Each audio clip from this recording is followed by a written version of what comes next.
Hablar del análisis financiero de la empresa Cementos Caldas del año 2013. El primer punto tenemos la introducción. Este análisis financiero lo hacemos con el propósito de general de realizar este informe para observar el estado financiero del ente económico Cementos Caldas del año 2003 y en relación con años anteriores, para así poder tomar decisiones relacionadas con los objetivos finales de la empresa.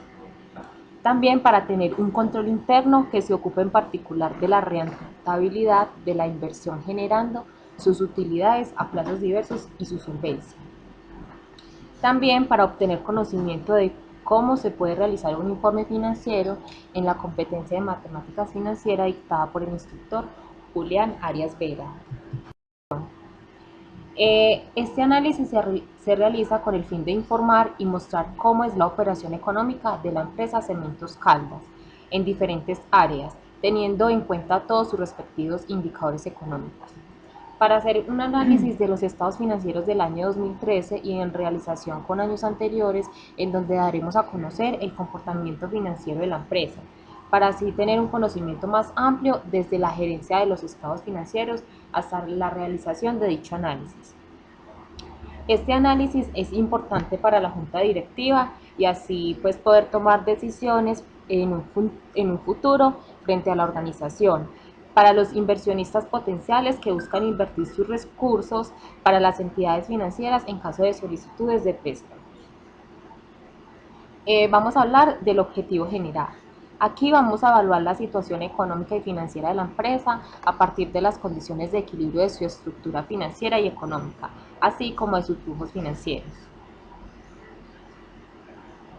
En los objetivos específicos, como primer punto, tenemos la realización para hacer el análisis vertical del estado económico de la empresa.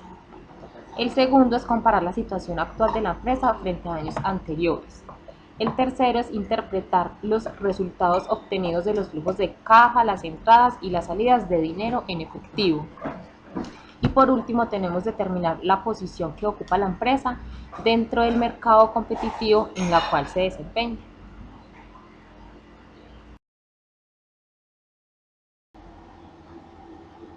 Bueno, ahora vamos a hablar del análisis del sector. Despachos de cemento en el eje cafetero.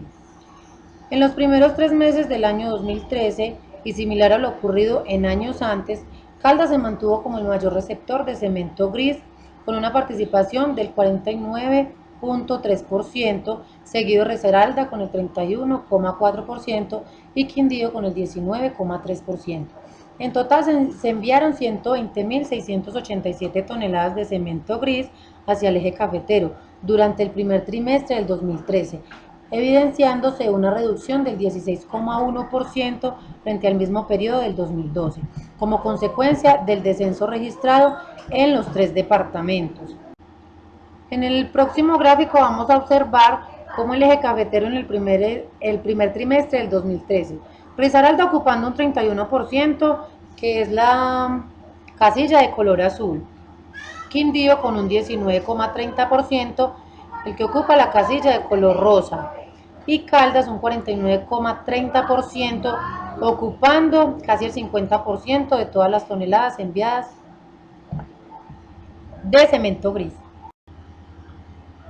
En este gráfico podemos observar cuál es el lugar que ocupa Cementos Caldas a nivel nacional y sus ventas para el año 2013. Estos valores son en millones de pesos. Podemos observar que Cementos Caldas ocupa un mínimo en cuanto al mercado nacional.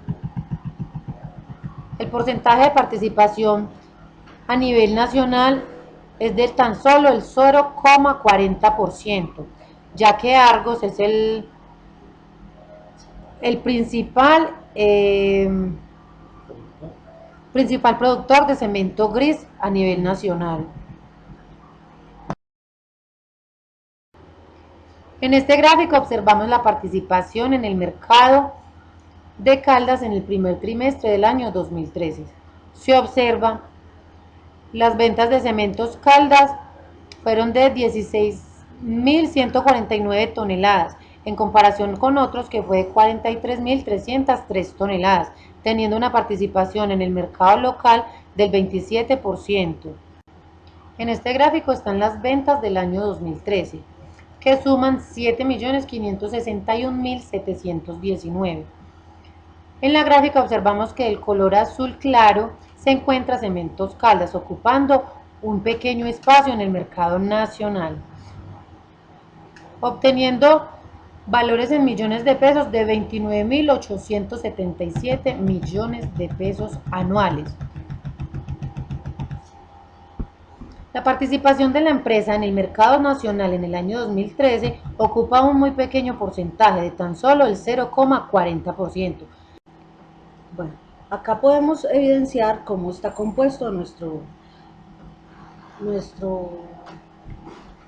activos. Acá podemos ver que en la caja tenemos solo un 0.013%, el cual es muy poco pues para una empresa tan grande. En los bancos tenemos un 0.94%, en los fondos tenemos un 0.16%, con un total de activos disponibles de 1,10%, el cual es muy bajo para la empresa. En deudores tenemos los clientes que se componen del 0,30%, los ingresos por cobrar están del 2,40%, los deudores varios, el cual me parece que es muy alto, que sería el 70,78%, y el subtotal de deudores sería el 73,49%, que sería pues un índice muy alto pues para la empresa de deudores. Seguimos con los activos no corrientes, que en inversiones tenemos el 0,26%, en propiedades, planta y equipo tenemos el 10,34%, valorizaciones no tenemos, de inversiones tenemos el 0,85%, de planta y equipo tenemos el 13,93%, y el subtotal de valorizaciones sería el 14,78%, con un total de activos no corrientes del 25,39%. En esta gráfica, cómo está compuesto todos los activos de la empresa, el cual tenemos que ver que los deudores varios ocupan una gran cantidad de la empresa, pues un gran porcentaje, que es el 78,78%, y ya podemos ver que los ingresos por cobrar son muy pocos, la caja tenemos muy poco porcentaje, igual que los bancos. Bueno, ahora vamos a observar los pasivos. En este obtenemos como primer punto los costos y gastos por pagar ocupan un 0,39%. Los dividendos por pagar son del 3,86%. La retención en la fuente del 0,17%. Impuesto a las ventas retenidos ocupa un 0,01%. El subtotal de las cuentas por pagar ocupan el 4,43%. Los impuestos, gravámenes y tasas el 50,29%. Sus obligaciones financieras son del 1,35%. Pensiones de jubilaciones tenemos el 6,56%, teniendo un total de pasivos corrientes del 62,63%. Los impuestos de gravámenes y tasas no obtenemos. Pensiones de jubilaciones son del 37,37%. El total de nuestros pasivos no corrientes son del 37,37%.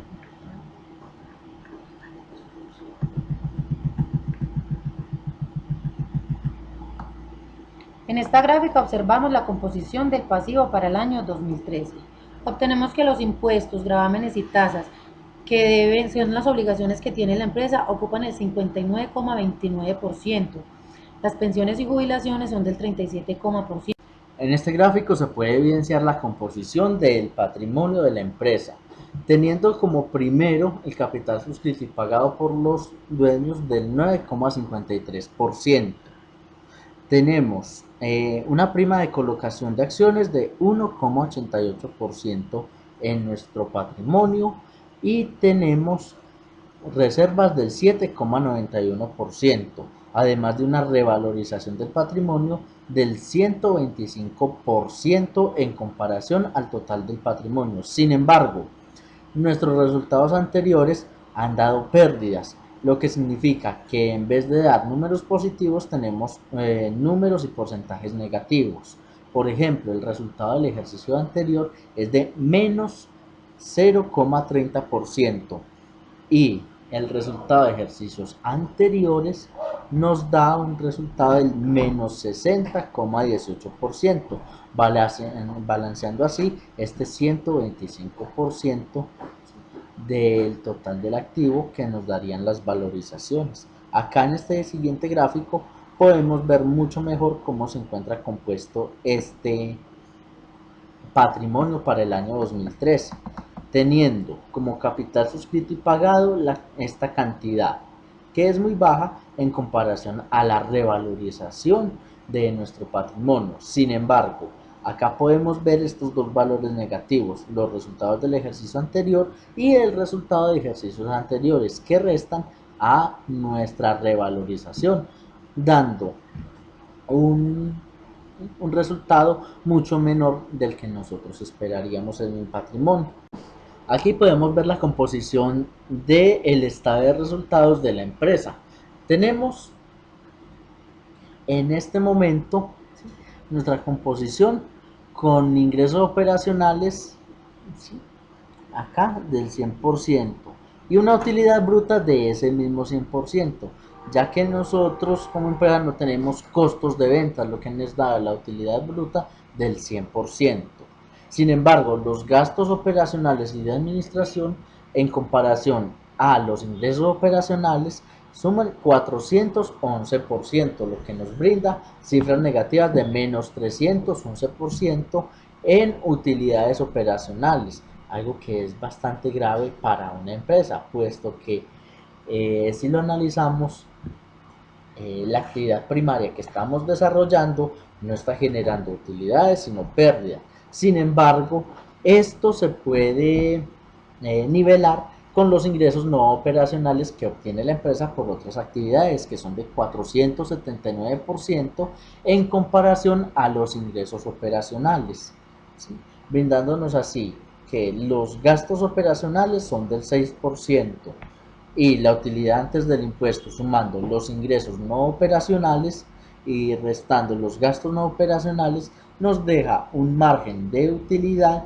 antes de pagar impuestos de 161% en comparación a los ingresos operacionales.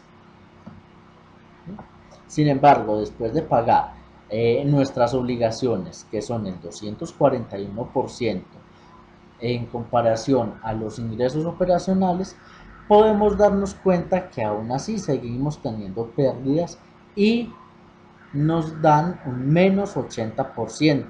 En el siguiente gráfico podemos ver mejor cómo se encuentra compuesto este estado de ganancias y pérdidas, dándonos valores negativos en las utilidades operacionales y dándonos valores negativos en las ganancias y pérdidas totales. Como se pueden dar cuenta, los ingresos, ¿sí?, son muy inferiores a nuestros gastos y a nuestras obligaciones. Esas son las obligaciones que tenemos, estos son nuestros gastos de operación y por eso nos da en cifras negativas, como lo está indicando este gráfico.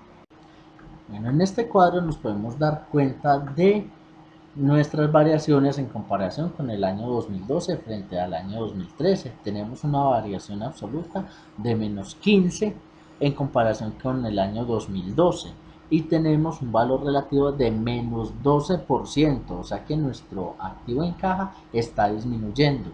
Igualmente pasa con el activo en bancos, que es de menos 33%, es una disminución muy grande, mientras que los fondos han aumentado en un 2,81%. La suma total del total disponible ha disminuido en relación con el año 2012 en menos 30%, que es bastante preocupante. Nuestros activos están disminuyendo como empresa. Nuestros deudores, sin embargo, están aumentando. Tenemos que para nuestros clientes inmediatos han aumentado en un 22,87% frente al año 2012. Y tenemos que los ingresos por cobrar han aumentado en un 37,04%. También es un aumento bastante grande. Tenemos nuestros deudores varios que han disminuido en menos 2,52%. Y tenemos que nuestro total de activos corrientes al hacer la sumatoria nos da un decrecimiento de menos 2,10%. Tenemos también en los activos no corrientes un aumento muy pequeño, ¿sí?, de 0,26%. Y tenemos en las inversiones y tenemos en la propiedad de planta de equipo menos 2,69%. Las valorizaciones han tenido un aumento de 6,55% en las valorizaciones de nuestras inversiones y una valorización en propiedad y planta de equipo del 0%. Ese no ha tenido ninguna variación, dándonos un 0,36% en valorizaciones de aumento. Nuestro total de los activos no corrientes, sin embargo, disminuyó en general en menos 0,91% y el total de los activos ha disminuido en menos 1,80%. Ahora pasemos a revisar el estado de los pasivos. En este momento las cuentas por pagar han aumentado en un 41,12%, lo que significa que la empresa está aumentando sus deudas. Nuestro impuesto por pagar por retención en la fuente, sin embargo, ha disminuido. Y ha disminuido también los impuestos a las ventas retenidos. Igualmente pasa con los impuestos, gravámenes y tasas en comparación con el año anterior. ¿Esto qué significa? Que por estos conceptos pues se han disminuido el valor de los pagos, reflejado en que las ventas también han disminuido por ese mismo motivo.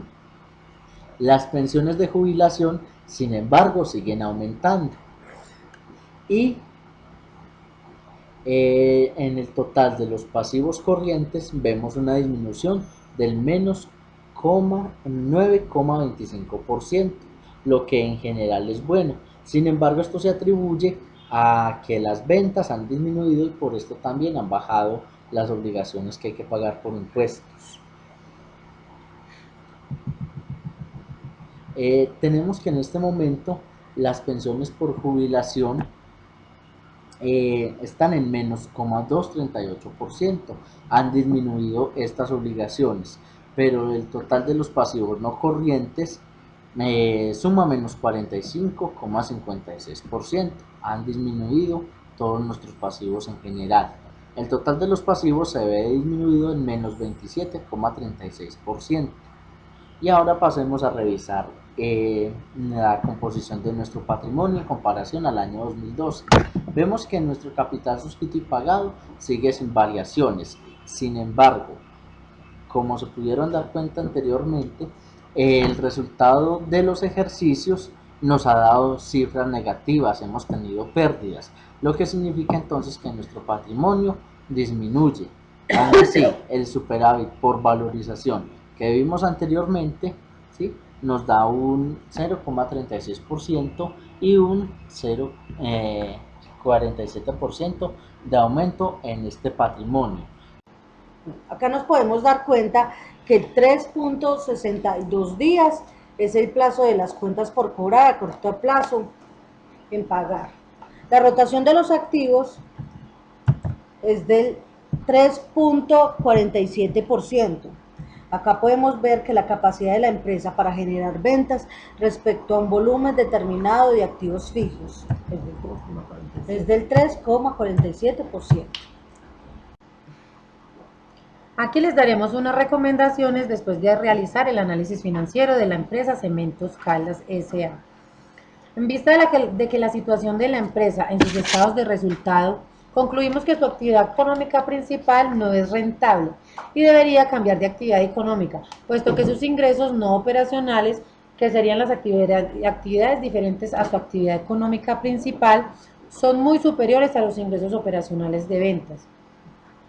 También se encontró que en la composición del activo casi 3/4 de este comprenden a los deudores varios, así que es importante que los encargados de esta área estén pendientes de su correcta rotación y cobro de cartera, porque es la mayoría del activo. Aunque los bancos solo representan el 0,94% de los activos, estos han tenido una disminución en un 33% durante el último año, lo que se debe revisar para que no hayan retrasos en pagos inmediatos.